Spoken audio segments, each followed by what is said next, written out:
मुझे और मेरी टीम को और हमारे ग्रुप को बहुत शौक है फैशन एंड लिस्टिंग्स का।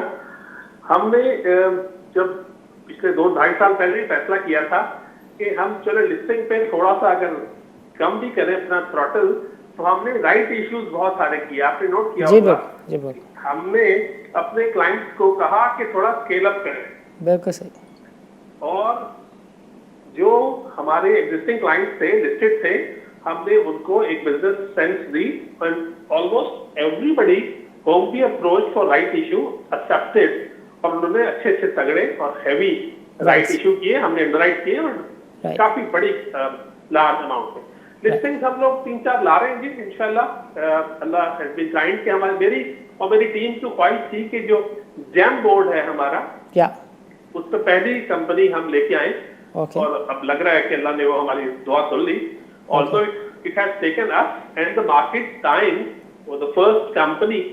अब वो मेरे ख्याल से नाम लेने में हर्ज नहीं है, बट स्टिल तो हमारी पहली कंपनी इंशाल्लाह लास्ट वीक ऑफ अक्टूबर में जेम बोर्ड पे, जिसे छोटा बोर्ड कहते हैं, उस पे आ जाएगी। वो बहुत सारे हमारे फंड मैनेजर्स और इंश्योरेंस कंपनी इंतजार कर रही हैं कि शायद गोरा फिर बेचने आ जाए।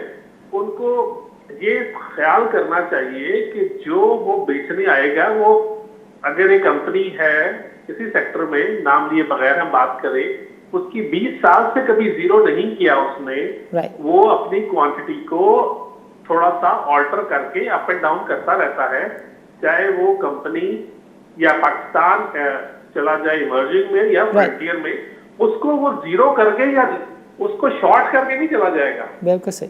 बट हमारे लोग थोड़े से आजकल, क्योंकि मंदी का सेंटीमेंट है तो उनकी चल रही है, तो लोग सब बातों में चला ही जा रहे हैं। गवर्नमेंट कोई बात भी करे ना कि अब महंगी बिजली बन रही है, अब जब ये जो पिछले महीनों में अगर बिजली महंगी हुई है, इस वक्त एलएनजी और कोल और ये सब चीजें महंगी हुई है, तो गवर्नमेंट और लोग भी समझे कि खुदा ना खास्ता these prices are not here to stay for long. और आप और मैं इस मार्केट में थोड़े पुराने हो गए हैं, वी नो कि ये पहली बार ऐसा नहीं हुआ, और ये हर चीज अपने मर्कज की तरफ लौटती है, चीजें सेटल होंगी और दोबारा से कमाई होंगी। हाँ, ये जरूर है कि इस दफा लोग थोड़े नए लोग या जो relatively new to the market, वो थोड़ा सा एक्सुबरेंस पे पैसे ज्यादा हार गए हैं, तो उनको to be able to come back to the market, उनको थोड़ा सा टाइम लगेगा इस चीज को वापस अपनी अभी ताजी है चोट, तो इसलिए उनको टाइम लगेगा ज्यादा तेज भागने के लिए। मैंने लकी सीमेंट के शेयर को 7 रुपए पे ट्रेड किया हुआ, और आज मेरे ख्याल में 600 प्लस 680 रुपए का रेट है, 800 रुपए से घूम के आया है। आपने 7 रुपए कहा, मैंने एक नोटिस निकाला था जिसमें बताया था कि 4 रुपए वाला लकी इस वक्त 800 रुपए पे ट्रेड हो रहा है।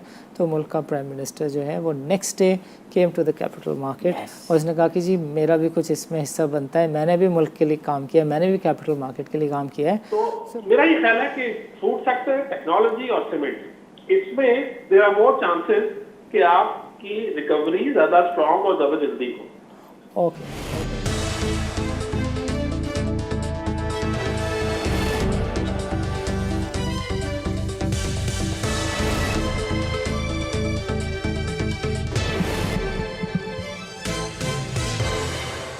नाज़रीन, this is Sani Khan and you are watching new episode of inside financial markets. नाज़रीन, गुज़िश्ता 6 महीने से वी आर डिस्कसिंग मार्केट, और मार्केट में टाइम एंड अगेन एक ही बात होती है कि 50,000 का लेवल आ गया। अब तो ये इस तरह का मजाक बन गया है कि जैसे कभी सेंसेक्स के बारे में कुछ मेंटली रिटार्टेड लोग कहते थे क्या 5,000 का लेवल आ गया। So those investor who lost heavily always looked for a certain level, और पाकिस्तान में भी इस वक्त यही सिचुएशन है कि 50,000 का लेवल बहुत सारे इन्वेस्टर्स के लिए मजाक और बहुत सारे लोगों के लिए काइंड ऑफ गाली बन गया, बिकॉज बहुत ज़्यादा होप्स दिलाई गई और बाज़ार 6-7 हज़ार पॉइंट की डिप ले चुका है।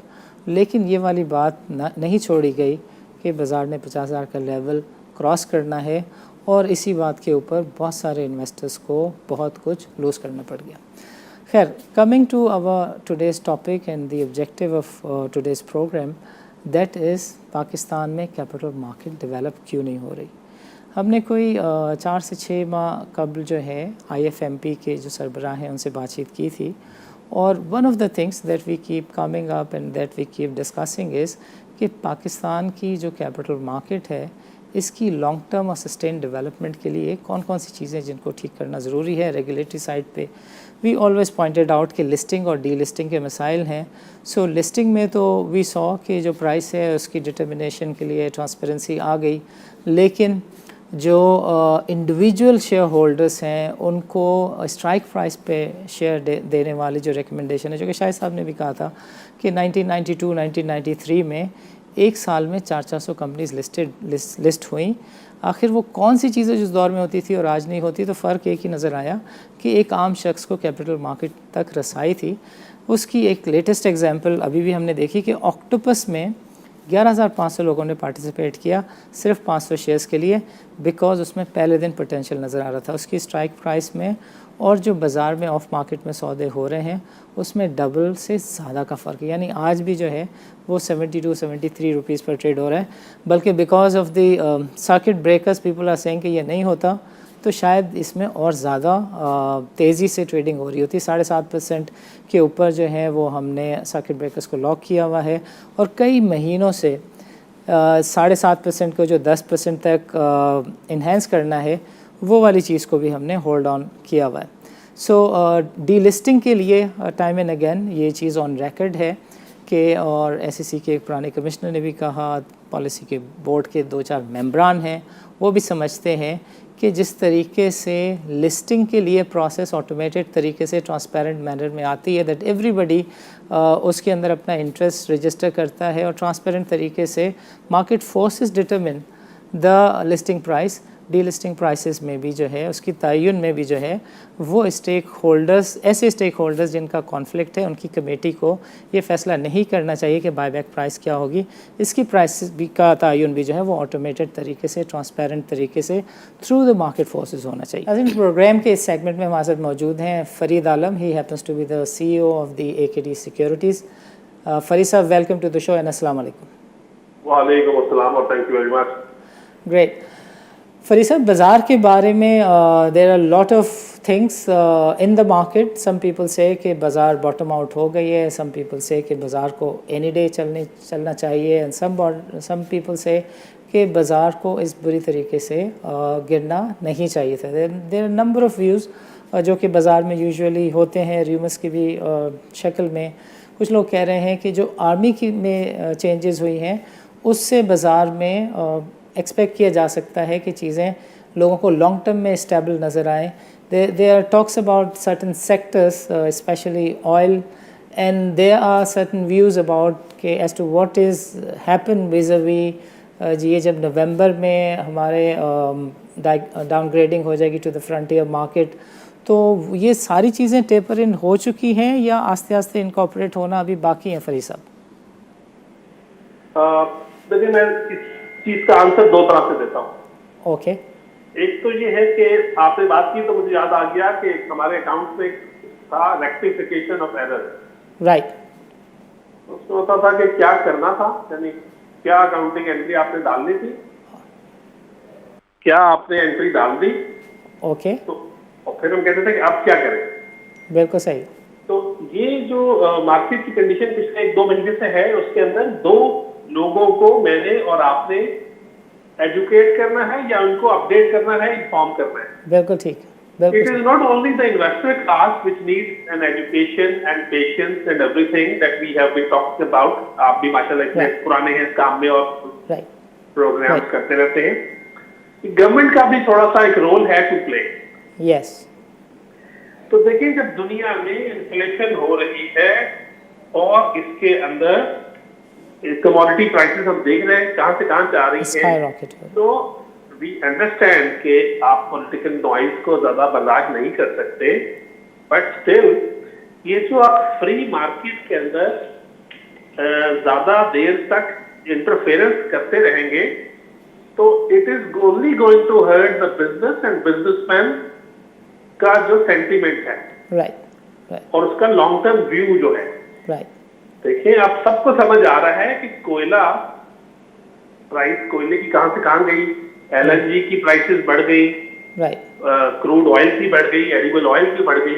राइट तो इसका एक नेशनल फॉल आउट ये है कि वो प्राइस में to large extent wrap up हो जाए, और बाकी जब वापस आए, इंशाल्लाह जल्दी वापस आएंगी कमोडिटीज, क्योंकि ये सप्लाई डिस्ट्रप्शंस और फ्रेट की वजह से या किसी वजह से भी जो बढ़ी है, ये अननेचुरल है। राइट राइट तो अगर आप प्राइसेस ना बढ़ाने दें, एक दफा, दो दफा, तीन दफा, नोइंग के ये कॉस्ट पुश की वजह से प्राइस Inflation. बढ़ानी जरूरी है, ये डिमांड पुल की वजह से नहीं बढ़ रही प्राइस, या बढ़ा रहा वो मैन्युफैक्चरर, Right. तो government is also has to do something about it. Right. At least सोच या हैंड होल्डिंग वहां नजर आनी चाहिए, जो नजर नहीं आ रही। बिल्कुल सही बिल्कुल सही दूसरी आपने बात की एमएससीआई की रीबैलेंसिंग पे, तो मैं इस बात को जरूर समझता हूं कि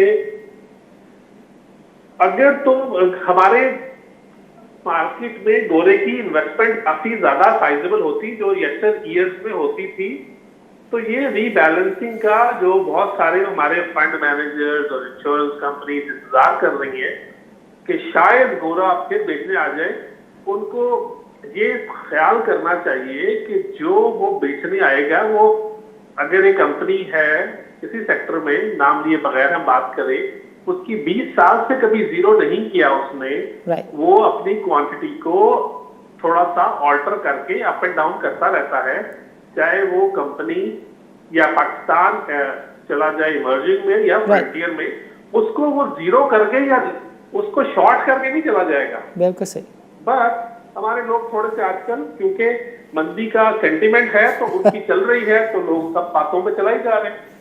बिल्कुल सही है। ये दो आपके सवाल थे, और इसमें Understood. अब इसके बैक पे मैक्रोस थोड़े आगे हैं इन क्वेश्चन। या थोड़ी पीकेआर विजिबिलिटी कम हुई है कैड की वजह से, और कपल ऑफ थिंग्स, और Yeah. खासतौर पे ये जो हमारी ये Payment एक दो महीना ये जो मुश्किल वाला है, या इसको हैंडल करने के, इसको सहने के लिए कोई गवर्नमेंट कोई बात भी करे ना, कि आप महंगी बिजली बन रही है, अब जब या ये जो पिछले महीनों में अगर बिजली महंगी हुई है, इस वक्त एलएनजी और कोल और ये सब चीजें महंगी हुई है, Right. तो गवर्नमेंट और लोग भी समझे कि खुदा ना खास्ता these prices are not here to stay for long. बिल्कुल सही है। बट डू यू थिंक कि इंटरेस्ट रेट गवर्नमेंट को कोई इमरजेंट मीटिंग कॉल करके बढ़ाना पड़ेगा? मेरा नहीं ख्याल।